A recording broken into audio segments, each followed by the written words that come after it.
पजा सभा सुसयन्तो उठा अन्तो सुमङ्गला दुसेन्तो दुगतिं गामिं पुरेन्तो सब पारमिं पजा सभा आफ्ना ठाउँ आफ्ना गाउँ आफ्ना नगर आफ्ना शहरमा रमाई बसेका सबै सत्व प्राणीहरू सुसयन्तो सुसयन्तो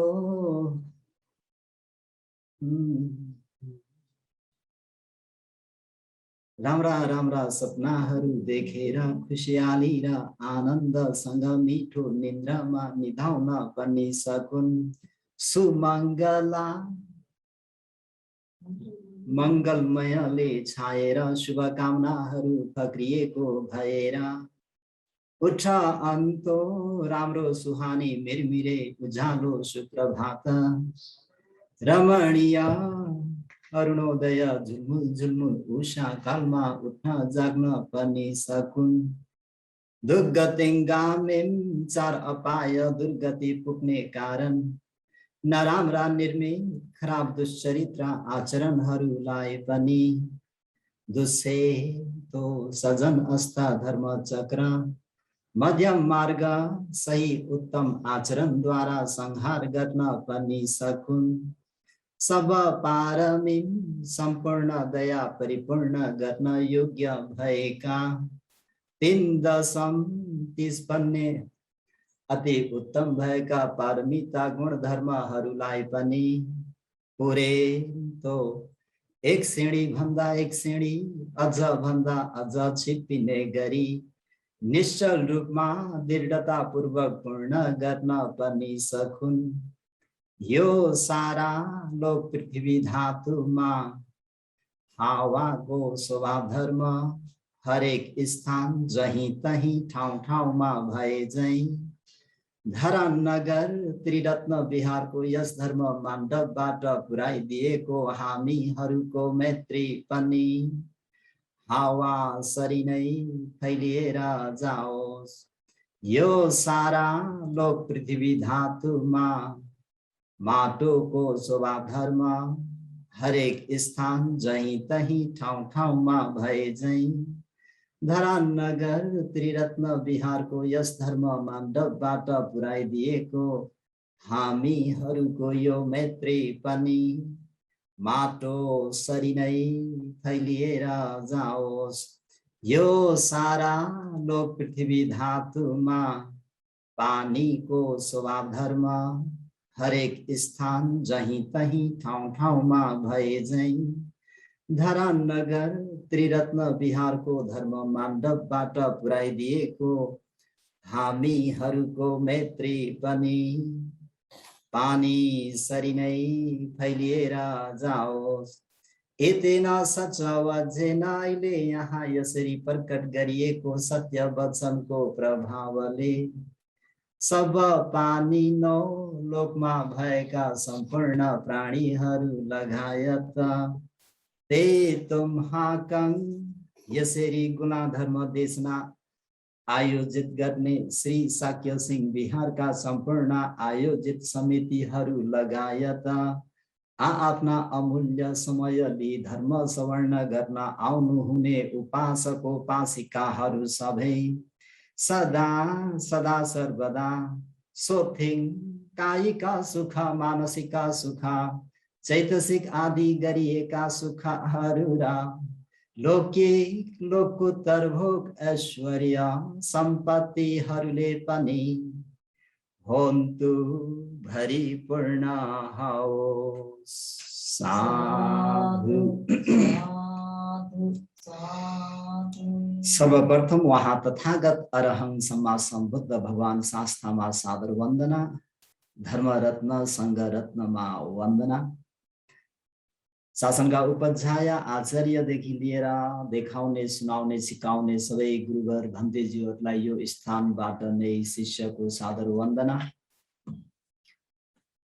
र विशेष गरेर गुणाधर्म देशना श्री साक्य सिंह बिहार थैना ललितपुरद्वारा आयोजित सम्पूर्ण समितिहरूलाई यको यको साधुवाद विशेष गरेर हाम्रा यो गुणाधर्म देशनामा धर्मदान गर्ने त्यो सु अवसर दिनुभएका सर्वेय प्रिय रत्न भन्तेजीलाई यको यको साधुवाद वन्दना गर्दै सम्पूर्ण सधर्म प्रेमी उपासक उपासिकाहरूको मङ्गल होस्, भलो होस्, कल्याण होस् भन्ने मङ्गल मेत्रीलाई अगाडि सारी सधर्म प्रेमी उपासक उपासिकाहरूलाई संयुक्त निकाय यक्ष संयुक्त सूत्र नम्बर 12 आलवक सूत्र को धर्म उपहार दिन गइरहेको छु। सबैले उपदेशलाई राम्ररी सुन्न सकोस्, सुनेर बुझ्न सकोस्, बुझेर पनि आफ्नो व्यावहारिक जीवनमा उतारेर मनुष्य जीवनको खूब लाभ उठाउन सकोस् भन्ने मङ्गल मेत्रीलाई अगाडि सार्दै उपदेशलाई प्रारम्भ गर्छु। भगवान शास्ता श्रावस्तीको जेतवनाराम बिहारमा बिहारली बक्सनु भएको अवस्थामा भगवान शास्ताले लोकलाई दिनको 2 चोटि अवलोकन गर्नुहुन्थ्यो। आज म कसलाई उद्धार गरौं, आज कसको त्यो दान आदि गरिएका पारमिता गुणधर्महरू पूर्ण भएका छन् भनेर यसरी अवलोकन गर्ने क्रममा बुद्ध चक्षुद्वारा आलवी नगरमा भएका आलवक हथका आलवक भनौं राजकुमारलाई र साथै आलवी नगरमा धेरै दुःख कष्ट दिइरहेका आलवक यक्षलाई र साथै त्यहाँ गएर यो धर्म उपदेश गर्ने हो भने 84,000 प्राणीहरूको कल्याण हुनेछ, उद्धार हुनेछ भन्ने कुरालाई मध्यनजर गरेर भगवान शास्ता श्रावस्तीको जेतवनाराम जेतवनारामबाट आलवी नगरतर्फ प्रस्थान गर्नुहुन्छ भनेर यहाँबाट मैले भूमिका बाँधे है त। भगवान शास्ता कृष्ण पक्षको उपोषद दिनको सूर्य पनि अस्ताचलतिर लागिरहेको बेलामा चिवर पात्रहरू ग्रहण गरेर सामान्य भिक्षु जस्तै कसैले पनि नचिन्ने गरी एक सामान्य भिक्षुको जस्तो भएर चाहिँ भगवान शास्ता आलवी नगरमा प्रस्थान गरी बक्सु अनि आलवक यक्षको भवन हो जहाँ त्यहाँ जानुभयो र आलवी नगरबाट यो भवन भनेको लगभग 1 गाउँ टाढामा पर्छ रे सधर्म प्रेमीहरू। त्यही भएर हाम्रो मूल सूत्रमा एकं समयं भगवा आलवीयं विहरति आलवक सयखस भवने भनेर हामी महापरित्राण सूत्र पाठ गर्दाखेरि त्यहाँ आलवक सूत्र आउँछ। एक समय भगवान आलवीहरूको आलवक यक्षको भवनमा चाहिँ 4 एरियापत कुशलपूर्वक बिहारली बक्सनु भएको थियो भनेर के त जुन बरको रुख आलवक यक्षको भवन हो भगवान भवनमा बस्नु भएको थियो कि बाहिर आसपासमा बस्नु भएको थियो भनेर अन्योलमा नपर्नुहोस्। भगवान शास्ता भवन भित्रै प्रवेश गरेर बस्नु भएको थियो भनेर सम्झिराख्नु पर्यो। जसरी यक्षहरूले आफ्नो भवनहरू देख्न सक्छन् त्यो भवन तपाई हामीहरूको मम्स चक्षुले देख्न सक्दैनौ। एवं प्रकारले समाज सम्बुद्धहरूले पनि ती यक्षहरूको भवनलाई राम्ररी देख्न सक्छन् भन्ने कुरा पनि बुझिराख्नुहोस्। जब आलवक यक्षको भवनमा 6 भाग्यले परिपूर्ण भई बक्सेका भगवान शास्ताको पदार्पण भयो त्यतिखेर भवनमा आलवक यक्ष थिएनन्। आलवक यक्ष कहाँ थिए त भन्दाखेरि हिमालमा यक्ष समागममा गइरहेका थिए। त्यसैले आलवकको द्वारपाल भन्ने गद्रभ भन्ने यक्षले भगवान शास्ताको नजिकमा आएर पञ्चाङ्ग वन्दना गरेर यसरी सोध्छन् भन्ते हजुर किन यो विकाल समयमा आइबक्सु। भगवान शास्ताले गद्रभलाई जवाब दिनुहुन्छ गद्रभ हो विकालमा आइपुगे यदि तिमीलाई अप्ठ्यारो पर्दैन भने आज एक रात म आलवक यक्षको भवनमा बिहार लिन चाहन्छु भन्दाखेरि द्वारपालले के भन्छन् त भन्दाखेरि भन्थे मलाई त कुनै प्रकारको अप्ठ्यारो छैन, म त हजुरलाई देखेर अति प्रसन्न छु, परन्तु भन्थे यो यक्ष अति कडा स्वभावको छ, कठोर स्वभावको छ, जसले आफ्नै माता पितालाई पनि आदर गौरव गर्दैनन् भन्थे। अब भगवानले यहाँ बस्ने इच्छा नगर्नु भए बेस हुन्थ्यो। गद्रवको भगवान प्रतिको करुणा भनौँ न, यो अति नै खुनखार छ आलवकयक्ष भन्दा भगवान शास्ताले गद्रव मलाई उसको स्वभाव थाहा छ, तर मेरो कुनै हानि हुने छैन, त्यसैले यदि तिमीलाई अप्ठ्यारो पर्दैन भने मलाई एक रात बिहार लिने अनुमति देऊ भन्दाखेरि दोस्रो पटक पनि गद्रवले यक्षको स्वभावलाई फेरि पनि भगवान शास्ता समक्ष बिन्ती गर्छन्। छ भाग्यले परिपूर्ण भइबक्सेका भन्थे भगवान आलवक यक्ष कस्तो स्वभावका छन् त भन्दा तातो कडाई जस्तो छ। अरे भन्थे आलवक यक्षले आमा बाबु भन्ने, श्रमण ब्राह्मण भन्ने अथवा कुनै पनि धर्मचारीहरूलाई बुझ्दैनन्। उनले यहाँ आउनेहरूको चित्त विक्षिप्त पारिदिन्छन्, मुटु पनि फोडिदिन्छन् र खुट्टा समातेर समुद्र पारीसम्म अथवा चक्रवालको अन्तसम्म पनि मिल्काइदिन्छन् भन्थे भगवान। त्यसकारणले भगवान शास्ताले यहाँ बस्ने इच्छा नगर्नुहोस् भन्दा भगवान शास्ताले तेस्रो पटक पनि गद्रव मलाई थाहा छ, भगवानलाई थाहा नभएको के छ र धर्म प्रेमीहरू, त्यही पनि तिमीलाई अप्ठ्यारो पर्दैन भने आज एक रात त मलाई बिहार लिन देऊ न भन्दा भगवान शास्ताले तति अम्पी पनि भन्नु हुँदाखेरि भन्थे मलाई अप्ठ्यारो त लाग्दैन, किन्तु उनलाई सूचना नदिकन, आलवक यक्षलाई सूचना नदिकन मैले अनुमति दिए भने मेरो जान पनि लिन बेर छैन भगवान, त्यसैले उनलाई नै म सूचना दिन चाहन्छु भनेर गद्रव चाहिँ आलवक यक्षलाई सूचना दिन जानुभन्दा अगावै भन्थे तपाईँ नै विचार गर्नुहोस् भनेर भगवान शास्तालाई अभिवादन गरेर आलवक यक्षको भवनमा छ भाग्यले परिपूर्ण भइबक्सेका देव ब्रह्मा मनुष्यहरूका शास्ता पाल्नु भएको छ भन्ने समाचार चाहिँ लिएर उनी जान्छन्। भगवान शास्ता पनि भवनको द्वार मूल द्वारमा गएर स्थिर हुने बित्तिकै भवनको दैलो वा त्यो द्वार आपसे आप खोलिन्छ।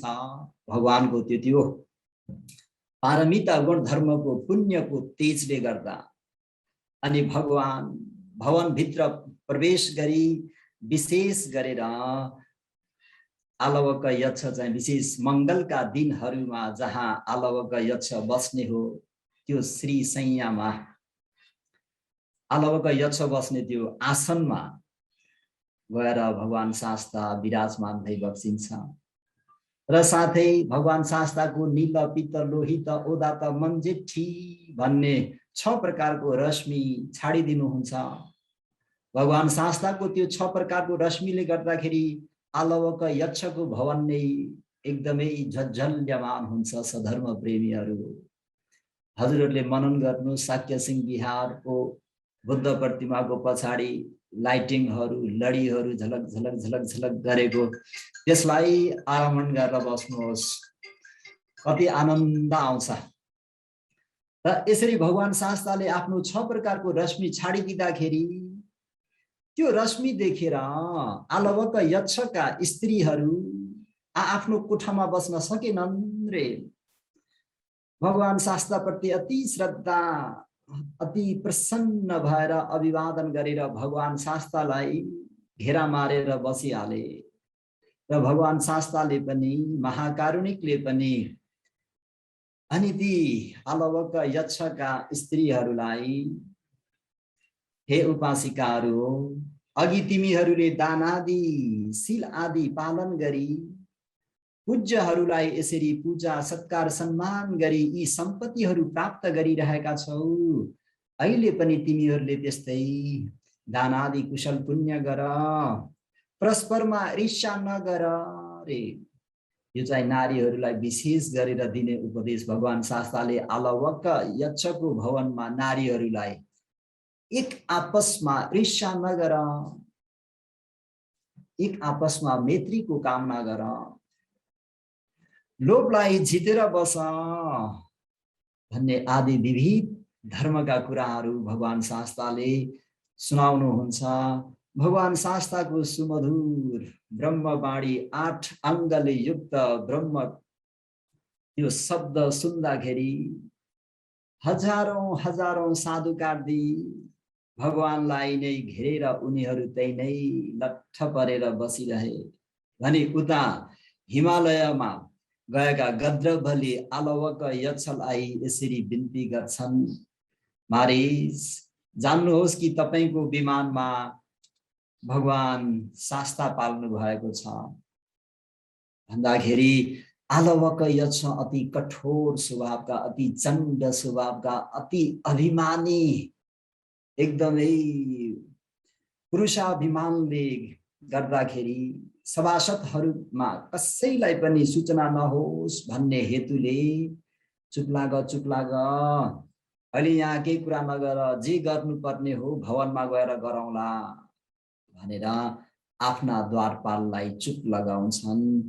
यता फेरि सातागिरी र हिमवन्तहरू भगवान शास्ताको दर्शन प्राप्त गर्छन् भनौँ न। उनीहरू पनि हिमालयतर्फ त्यो समागममा गइरहँदा के हुन्छ त भन्दाखेरि आकाश मार्गबाट जाने गर्छन् यक्षहरू। यसरी आकाश मार्गबाट जाँदै थिए। आकाशको सबै ठाउँमा यक्षहरूको बाटो हुन्न, किन भन्दाखेरि आकाशस्थ देवताहरू पनि आफ्नो विमानमा बसिरहेका हुन्छन्। त्यसलाई छाडेर चाहिँ आफूलाई अनुकूल हुने बाटोबाट जानुपर्ने। अनि आलवक यक्षको भवन माथिबाट चाहिँ बाटो थियो रे। तर अहिले आलवक यक्षको भवनमा को विराजमान भई बक्सेको छ त भन्दाखेरि भगवान शास्ता विराजमान भइ बक्सेको हुँदाखेरि भगवान शास्ता विराजमान भएको माथि भवगसम्म कसैले पनि क्रस गर्न सक्दैन रे, जान सक्दैन रे। त्यो भगवान शास्ताको त्यो पारमिता पुण्यको प्रभावले गर्दाखेरि। अनि यी दुई हिमवन्त र सातागिरीले के भयो, यो आलवक यक्षको भवनमा के छ भनेर ओर्लिँदै क्रममा त भगवान शास्ताको दर्शन हुन्छ। भगवान शास्तालाई यी दुई यक्षहरूले एकदमै प्रसन्न भएर मुदित भएर वन्दना गर्छन् र साथै धर्म सवर्ण गर्छन् र प्रदक्षिणा गरेर आफ्नो यक्ष समागममा जान्छौँ भगवान भनेर भगवान शास्तासँग अनुमति लिएर उनीहरू जान्छन्। अनि आलवक यक्षले उनीहरू आइरहेको देखेर त्यो समागममा सुस्वागतम भनेर उहाँहरूलाई वेलकम गर्छन्।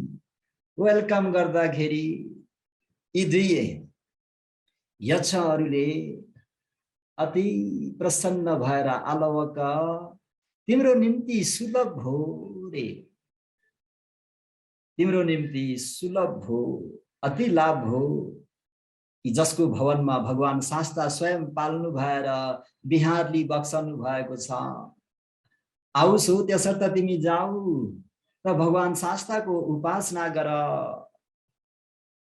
भनेर यी दुई सातागिरी र हिमवन्त यक्षहरूले आलवकलाई यसरी प्रशंसाको कुरा गर्नुहुन्छ। त्यही भएर यी कुराहरूलाई ध्यानमा राखी मूल सूत्रमा पनि भगवान शास्ता आलवक यक्षको भवनमा बस्नु भएको थियो भनेर एवं मे सुतं एकं समयं भगवा आलवीयं विहारथि आलवकस्य यक्षस्य भवने भनेर हामी सूत्र पाठको भूमिका बाँध्दाखेरि यहाँबाट हामीहरूले प्रारम्भ गर्छौं भन्ने कुरा हाम्रा उपासक उपासिकाहरूलाई थाहा छ, विदित छ। किन प्राय गरेर काठमाडौँमा महापरित्राणहरू यत्र तत्र भइरहन्छन् र महापरित्राण पाठ गर्दाखेरि हामी आलवक सूत्र पनि पाठ गर्ने गर्छौं। त अब आरम्भण चाहिँ दिइराख्नुहोस्। तर के गर्नु छ धर्म प्रेमीहरू हो, अश्रद्धे श्रद्धा कथा दुख कथा भन्छ हाम्रो पाली साहित्यमा। अश्रद्धालुहरूको निम्ति अथवा श्रद्धा नभएका व्यक्तिहरूको निम्ति श्रद्धाको कुरा गर्दाखेरि दुख कथा, त्यो व्यक्तिलाई रुचिकर हुँदैन अरे, मन पर्दैन अरे। यहाँ अहिले आलवक पनि त्यस्तै भइरहेका छन् है। दुशीले शील कथा दुख कथा, दुशील व्यक्तिको निम्ति हामीहरूले शीलको कुरा गर्दाखेरि तिनीहरूलाई रुचिकर हुँदैन।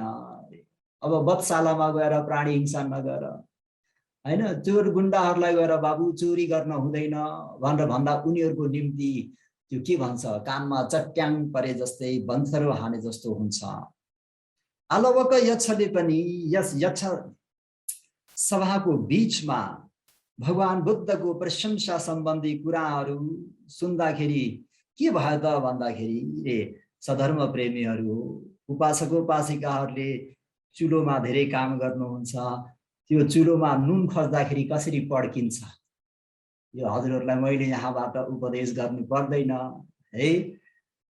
आगोमा नुन खस्दाखेरि कसरी पड्किन्छ, एवं प्रकारले आलवक यक्ष भित्र भित्रै भित्र भित्रै मुरमुरिएर पड्किए रे, दारा किटे र भगवान जो कि रे मेरो भवनभित्र पसेर चाहिँ बस्नु भएको छ भनेर हजुरहरूले मकै पनि भुट्नु भएको होला नि, भटमासहरू मकैहरू भुट्दाखेरि पटटटटटट आउँछ नि शब्द हैन, त्यसरी नै दारा किटे रे सधर्म प्रेमी योगीहरू। अनि सातागिरी र हेमवन्तहरूले फेरि उनलाई यसरी भन्छन्, आउसो के तिमीले हाम्रा शास्ता भगवान बुद्धलाई चिन्दैनौ, जो तुसित भवनमा बस्नु हुँदा पञ्चमहा अवलोकनद्वारा अवलोकन गरी मनुष्यलोकमा शुद्धोदन महाराजको कुलमा जन्मिनु भयो, जो महाविनिष्क्रमण गरी 6 वर्षको दुष्करचार्य पश्चात बुद्ध गयाको बोधि वृक्ष मुनि सर्वनित्य ज्ञान प्राप्त गरी बक्स्यो, जसले इसीपतन मिगदावनमा पञ्चभद्रवज्ञीहरूलाई लोकमा कसैले पनि परिवर्तन गर्न नसक्ने धर्म चक्र परिवर्तन गरी बक्स्यो। वहाँ जन्मेको बेला 32 अद्भुत लक्षणहरू आदि अनेक अद्भुत तथा आश्चर्य घटनाहरू घटेका थिए। के तिमीलाई यी मध्ये कुनै पनि घटनालाई देखेका छैनौ? आउसो यो पनि आश्चर्य हो कि जो तिमीले यी मध्ये कुनै पनि घटना देख्न सकेनौ। क्रोधकै कारणले उनले देखेर पनि देखिन भनेका अंश धर्म प्रेमीहरू, चित्त नबुझेको कारणले। देख्न त देखेका थिए भगवान शास्त्राको त्यति आश्चर्य घटनाहरू। विजाते निखमे सथु बोधिय धम्मं देशके तदा लोके अकम्पित न तमहिते न तादिसो। विजाते निखमे सथु, सथु तपाईं हाम्रा शाक्य कुलबाट प्रवजित भई बक्सिनु भएका भगवान शास्त्राको विजा जन्म भयो, त्यतिखेर पनि 10,000 लोक धातुहरू कम्पयमान भयो। निखमे 29 वर्षको वयसमा सम्पूर्ण राजपाटहरू त्याग गरेर महाविनिष्क्रमण गरी बक्स्यो। त्यो समयमा पनि 10,000 लोक धातुहरू अचेतन भूमि पनि कम्पयमान भयो।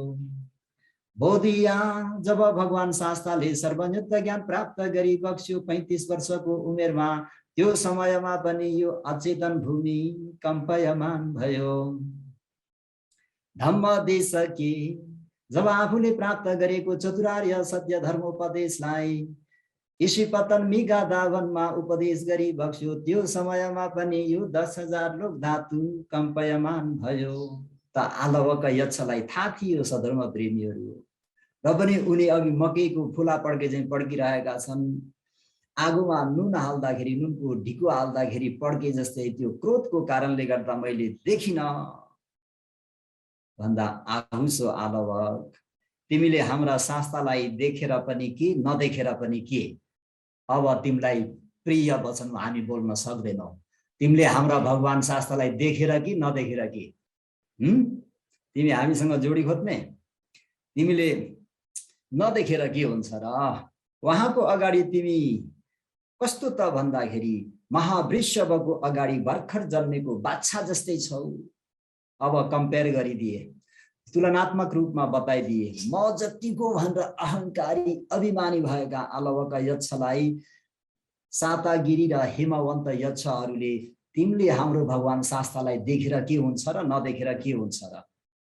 तिमी भनेका कस्ता हो त भन्दाखेरि महावृषभको अगाडि भर्खर जन्मेको बाछा जस्तै छौ। श्रेष्ठोत्तम हात्तीराजको अगाडि भर्खर जन्मेको बालक हात्ती जस्तै छौ। मृगराज केशर सिंहको अगाडि बुढो शाल जस्तै छौ रे। दन्काइदिए है सधर्म प्रेमीहरू। दुईजना यक्षले आलवकालाई जंगलको सिंहराजमा तिमी कस्तो छौ त भन्दाखेरि बुढो शाल जस्तै छौ रे है। कति 200 योजन यति मोटो शरीर भएको गरुडको अगाडि तिमी कस्तो छौ त भन्दाखेरि सबै प्वाखहरू खसेको काग जस्तै छौ। तिमीले हाम्रो शास्त्रलाई के गर्न सक्छौ र? जाऊ, जे गर्न चाहन्छौ गर, तिमी जस्ता क्रोधित व्यक्तिको काम छैन। र यसरी दुई हेमवन्त र सातागिरी यक्षले आलवक यक्षलाई यसरी मुतोड जवाब दिए। सधर्म प्रेमीहरू सहन सकेनन्। यति भन्दा भन्दै पनि अलिकति पनि नम्र, अलिकति पनि मुदु नभएको हुँदाखेरि जाऊ तिमी के गर्न चाहन्छौ गर। यस्तो कुरा सुन्दा सुन्दै उनी अत्यन्त रुष्ट भई आसनबाट उठी मनोशिलामाथि देब्रे खुट्टाले टेकी आफ्नो प्रभाव देखाउनको निम्ति एकदमै उनी आवेशमा भनौँ न एकदमै रिस चाहिँ एकदमै माथि आइपुग्यो, टुप्पीमै आइपुग्यो र दाहिने खुट्टाले 60 योजन अग्लो भएको कैलाश पर्वतमाथि टेके र यसरी टेक्दाखेरि त्यो पर्वतको टुप्पो मानौ कि तातो भएको फलामको डल्लोलाई घनले ठोक्दाखेरि कसरी चाटेर जाने हो, कसरी टुक्रा टुक्रा भएर जाने हो, एवं प्रकारले नै त्यो पर्वत चाहिँ कैलाश पर्वत चाहिँ टुक्रा टुक्रा भएर खस्यो र त्यहाँबाट केही ढुङ्गाहरू उछुटिए। अनि त्यहाँ बसेर उनले चाहिँ यसरी उद्घोषण गरे, म आलवक हुँ। सारा जम्बूद्वीपमा यो आवाज चाहिँ सबैको घरको द्वारमा चाहिँ उभिएर चाहिँ यसरी चिच्चाए जस्तो सबैको कानमा थर्कयमान भयो रे सधर्म प्रेमीहरू। एकदमै रिसले चुर भएर अनि आलवक यक्ष आफ्नो भवनतर्फ आउँछन् र भगवान शास्त्रलाई त्यहाँ विभिन्न प्रकारका शस्त्र अस्त्रहरूले रातभरि प्रहार गर्छन्। पहिला हुरी बतास चलाइदिन्छन्, पूर्व पश्चिम उत्तर दक्षिण यसरी हुरी बतास चलाइदिन्छन् कि पुराना घरहरू हात्तीशालाहरू सबै उड्ने गरी। र पनि भगवान शास्त्रले अधिष्ठान गरी बक्सिन्छ यो हुरी बतासले कसैलाई पनि हानि नहोस्। एकदमै वायु वेगमा आएको त्यो हावा भगवान शास्त्रको छेउमा आउँदाखेरि चिवरको टुप्पालाई पनि हल्लाउन सक्दैन रे। एवं प्रकारले आलवक यक्षले फेरि दोस्रो आयुधले प्रहार गर्दै जान्छन्। म श्रमण गौतमलाई पानीमा डुबाइदिन्छु भनेर जतै ततै जलथल जलथल जलथल पारिदिन्छन्। एवं प्रकारले ढुङ्गाको वर्षा गराइदिन्छन्। त्यो सबै ढुङ्गाको वर्षा भगवान शास्त्रको अगाडि आउँदा श्रीपातमा फुलको थुङ्गा हुन्छ अरे। बडा गजबको कुरा है। भगवान शास्त्रको पुण्यको तेज। त्यसपछि फेरि शस्त्रको वर्षा गराइदिन्छन्, आगोको वर्षा वर्षाइदिन्छन्, खरानीको, बालुवाको, हिलोको वर्षै वर्षा। क्रोधित भएका कारणले म जानेको छु श्रमण गौतमलाई भनेर अन्तिममा भयभीत पारी श्रमण गौतमलाई भगाएर पठाउने छु भन्दै अन्धकार पारिदिन्छन् रे आफ्नो रीतिले। अन्धकार भनेको सधर्म प्रेमीहरू हो कृष्ण पक्षको चतुर्दशी हुनु, औंसी हुनु। अनि त्यो औंसी पनि कस्तो हुनु त भन्दाखेरि घोर जंगल हुनु, दिउँसो पनि सूर्यको किरण नपर्नु, अनि फेरि आकाशमा कालो बादलले छाउनु, र अनि समय चाहिँ फेरि रातको मध्यम 12 बजेको हुनु भनेपछि अब विचार गर्नुस् कस्तो अन्धकार होला। आलवक यक्षले म श्रमण गौतमलाई भयभीत पारेर अन्धकार भगाउँछु भनेर अन्धकार पारे। अन्धकार चाहिँ के त भन्दाखेरि चतुरङ्गित अन्धकार पार्दै उनले भगवान शास्तालाई भयभीत बनाउने प्रयास गरे। तर 10 बल शास्ताको छेउमा आइपुग्दा सूर्यको किरणद्वारा अन्धकार नाश भए चाहिँ सबै अन्धकारहरू नाश भयो। भगवान शास्तालाई त अब सूर्य पनि त आउन परेन, भगवान शास्ताको 6 रश्मि नै काफी छ भन्ने कुरा सबै उपासक उपासिकाहरूलाई विदित भएको कुरा भयो। त सधर्म प्रेमीहरू, यो कुरा म भन्दा भन्दै भगवान शास्ताको त्यो आलवक यक्ष एकातिर रिसाइरहेका छन्, क्रोधित भइरहेका छन्, उतातिर फेरि भगवान शास्ता चाहिँ मुसु मुसु मुसु मुसु हाँसिराख्नु भएको छ भन्दाखेरि हाम्रो शाक्य सिंहमा बिहार लिनुहुने नेपालका प्रथम संघनायक सर्देय गुरुवर प्रज्ञानन्द मास्तवीरज्यू पनि जब तिब्बतमा व्यापारको सिलसिलामा जाँदाखेरि तिब्बतकाले नाम दिएका थिए रे। हाम्रो शाक्य सिंह बिहारमा बस्नुहुने सर्देय प्रज्ञानन्द मास्तवीरजीलाई के नाम दिएका थिए त भन्दाखेरि हास्य ग्याबु रे। यो तिब्बती भाषाबाट यसको अर्थ के थियो त भन्दाखेरि सदा मुस्कुराउने रे। भन्तेजीमा कहिले पनि मलिन अनुहार भन्ने हुँदैन थियो रे। म अस्ति केही बीचमा शाक्य सिंह बिहार पुगेको थिएँ, त्यहाँ भन्तेजीको रूबरू एउटा प्रतिमा भनौँ, भन्तेजीको एउटा स्ट्याचु एउटा बनाइएको छ। भर्खर बोल्नुहुन्छ कि जस्तै छ। हजुरहरूले ख्याल गर्नुहुन्छ हुन्न? बिहारमा हेर्नु होला भन्तेजीलाई। र भन्तेजीको जस्तै सुकै परिस्थितिमा पनि हाम्रा भन्तेजी पनि हमेशा मुस्कुराउने। साँच्चै नै लासावासीहरू नेपाली बन्धुहरूद्वारा जुन राखिएको उहाँको त्यस नाम चाहिँ उहाँको जीवनको अन्तसम्म पनि सही सलामत रहेको कुरा उहाँसँग परिचित सबैले महसुस गर्नुभएको छ भन्ने कुरा मैले त यो पढाइको भाषामा जानेको हो। हजुरहरू त स्वयं त्यही बिहारमा आउने उपासक उपासिकाहरूलाई भन्तेजीको स्वभाव कस्तो हुनुहुन्थ्यो र भन्तेजी कति हाँसिलो मुहारमा बस्नुहुन्थ्यो भन्ने कुरा मैले यहाँबाट धेरै व्याख्या गर्न नपर्ला। भन्तेजीको बोल्ने क्षमता अति नै प्रभावशाली थियो भन्ने कुरा पनि यहाँबाट हजुरहरूलाई म के व्याख्या गरिराखौँ। त्यसर्थ भन्तेजी पहिलो पटक नै किन्डोल बिहारमा भन्तेजीले उपदेश गर्नु हुँदाखेरि भन्तेजीको उपदेशबाट प्रभावित भएर शासनमा शासन ज्योति जस्ता सामनेरहरू भगवान भन्तेजीको उपदेशबाट प्रभावित भएर सामनेर भए।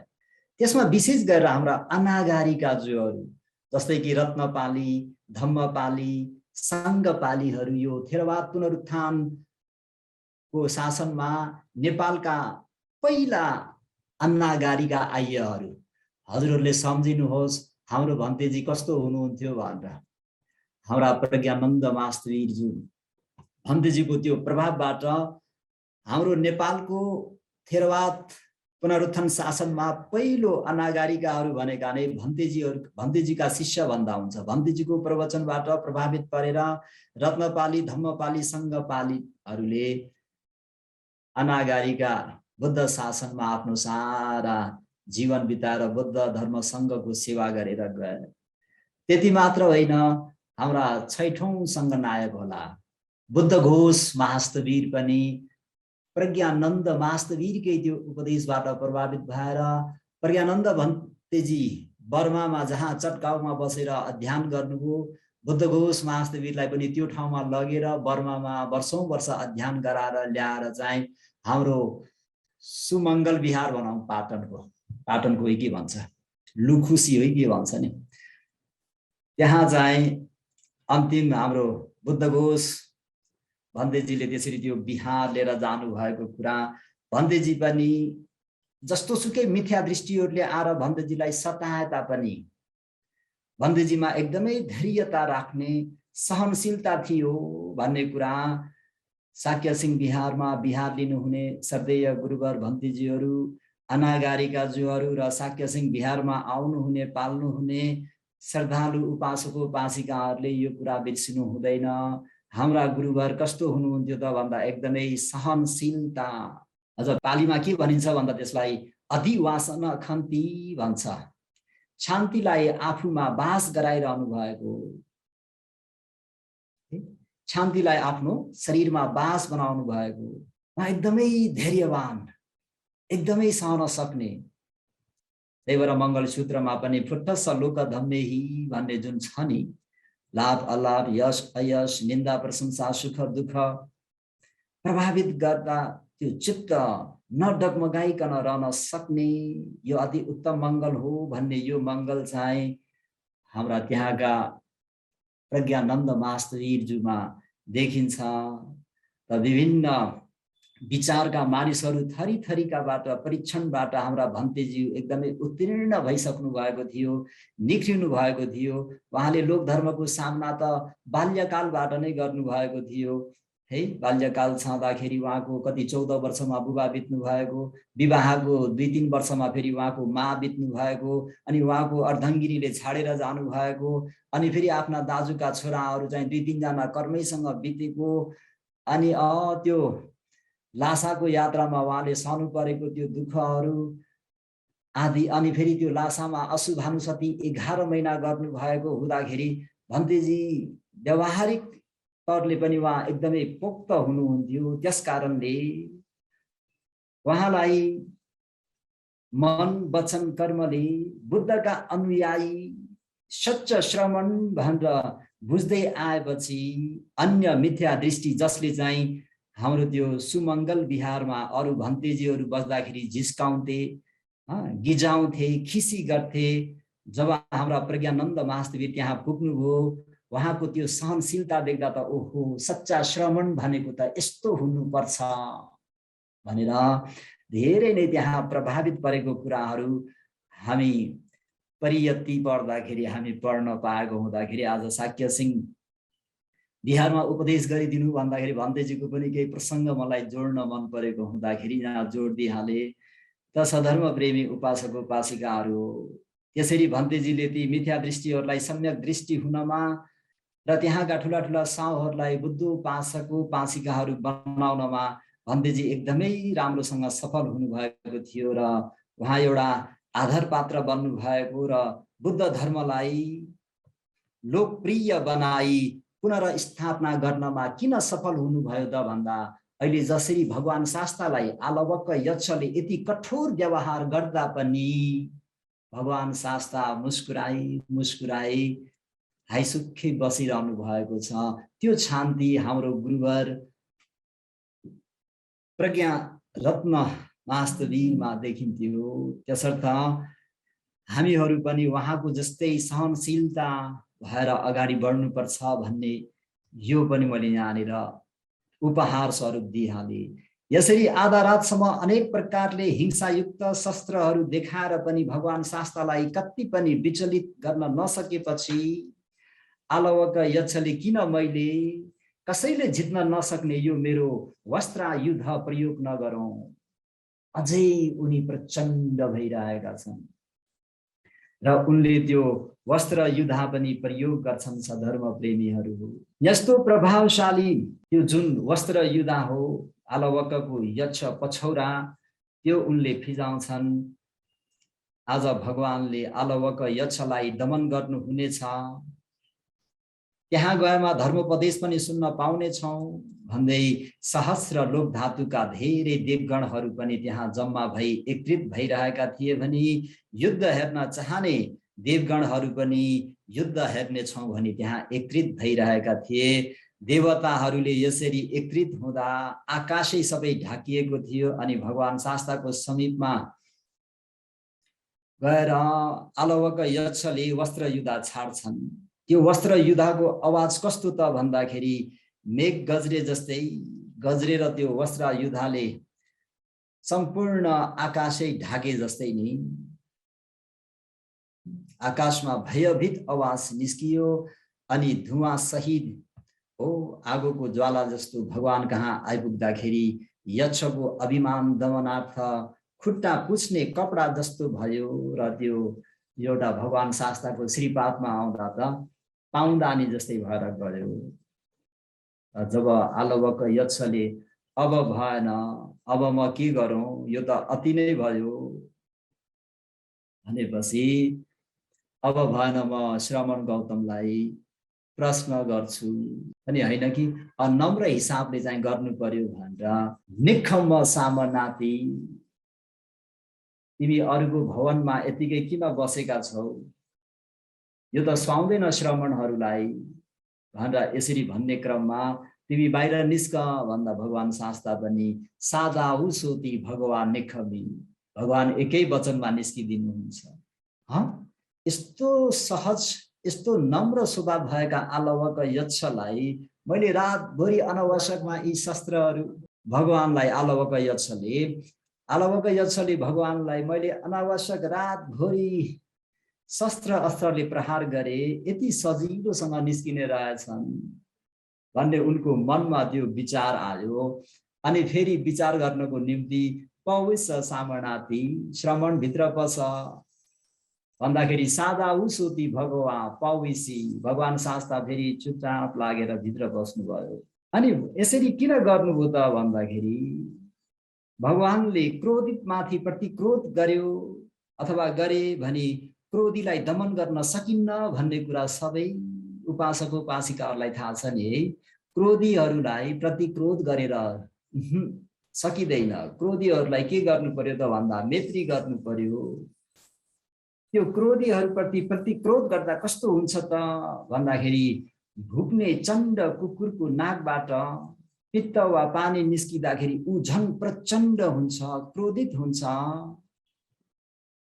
यो कुरालाई बुझेर क्रोधीमाथि क्रोधद्वारा भन्दा मृत्यु नम्रताले नै दमन गर्न सकिन्छ भन्ने विचारले प्रिय वचनद्वारा नै हुन्छ आउसो भनेर भगवान शास्ता निस्किदिनु। यसरी चाहिँ भगवान शास्ता पवित्र सामनाति पस निखम सामनाति निस्क भन्दा भगवान शास्ता आलवक यक्षले भने मुताबिक गर्नुभयो। त्यसपछि आज्ञाकारी रहेछन् यी श्रमण जो कि एकै वचनमा बाहिर निस्के। यसरी सजिलैसँग निस्किन सक्नेसँग अनावश्यक मैले रातभरि युद्ध गरिरहे भन्दै आलवक यक्ष भगवान शास्त्रप्रति केही नरम हुँदै आए, अलिकता केही कोमल भए भनौँ न। तर अहिले विश्वास गरी भन्न सकिँदैन कि श्रमण गौतम आज्ञाकारिताको कारणले नै बाहिर निस्केका हुन् अथवा क्रोधको कारणले पनि निस्केको सक्नुहुन्छ। म अझै परीक्षा गर्छु भनेर द्वितीयम्पी खो आलवको यखो भगवन्तङ एतदवोच निखम सामनाति अन्दा भगवान शास्ता सादा उसोती भगवान निखमी होस् आलवक म निस्के भन्दा यसरी उनले द्वितीयम्पी तृतीयम्पी पनि भने है। र चौथो पटक पनि भन्दा चाहिँ भगवान शास्ता त्यतिखेर चाहिँ किन त भन्दाखेरि आलवक यक्षको मनमा चाहिँ कुविचार आइसकेको थियो।